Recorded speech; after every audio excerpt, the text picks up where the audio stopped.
विघ्निज्म विघ्निज्म अगर असली है तो उसका आधार आध्यात्मिक ही होगा और तभी वो टिक सकता है। विघ्निज्म आइडियोलॉजी है तो उसमें बहुत दम नहीं होगा, बहुत दूर तक नहीं जाएगा और व्यापक नहीं होगा। वो जीवन के बस एक हिस्से में सीमित रह जाएगा, आपके पूरे जीवन को एक रस नहीं कर पाएगा। विघ्निज्म माने क्या? बस इतना ही कि जीने के लिए किसी जानवर पर अत्याचार करना जरूरी नहीं है। इतनी सी बात को विघ्निज्म कहते हैं। ठीक, यह कोई पश्चिमी अवधारणा नहीं है, यह तो वेदों की करुणा है। सीधे सीधे जो वेदांत थोड़ा भी जान गया वो किसी भी जीव के प्रति हिंसा का भाव नहीं रख सकता। वो तो बस इतना सा, ये शरीर है, इसका उपयोग मुझे करना है किसी भले और ऊंचे काम के लिए। इसे चलाने के लिए किसी दूसरे के शरीर को दुख नहीं पहुंचाऊंगा। मैं इस शरीर के पोषण के लिए किसी दूसरे के शरीर से न चमड़ा लूंगा, न दूध, न दही लूंगा।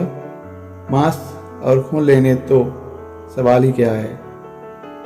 देखिए, हम जिस तरीके की अपनी शारीरिक संरचना लिए हुए हैं, हम खाते तो पेड़ पौधे ही हैं, तो उसमें भी एक तरह की हिंसा तो होती है, पर जितनी न्यूनतम हिंसा हो सकती है करूँगा। न्यूनतम से न्यूनतम हिंसा। फूल माला भी पहनना क्यों जरूरी है?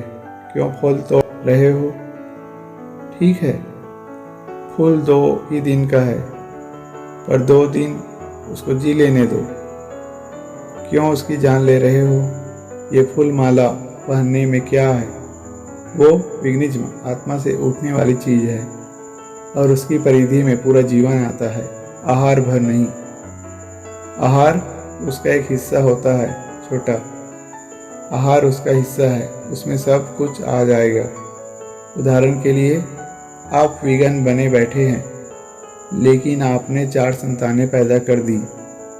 हम भली भांति जानते हैं, मैंने इतनी बार कहा है, आज हर बच्चा हजारों लाखों जानवरों की लाश पर पैदा होता है। कहा है ना? तो आप कैसे वीगन हैं जो हजारों लाखों जानवरों को मरवा रहे हैं? करुणा मेरे होने के लिए दूसरे को तकलीफ देना जरूरी नहीं है, बात खत्म। और अगर मेरा जीवन ऐसा ही है कि दूसरे को तकलीफ देकर ही चलता है, तो इस जीवन को बदलना ही होगा।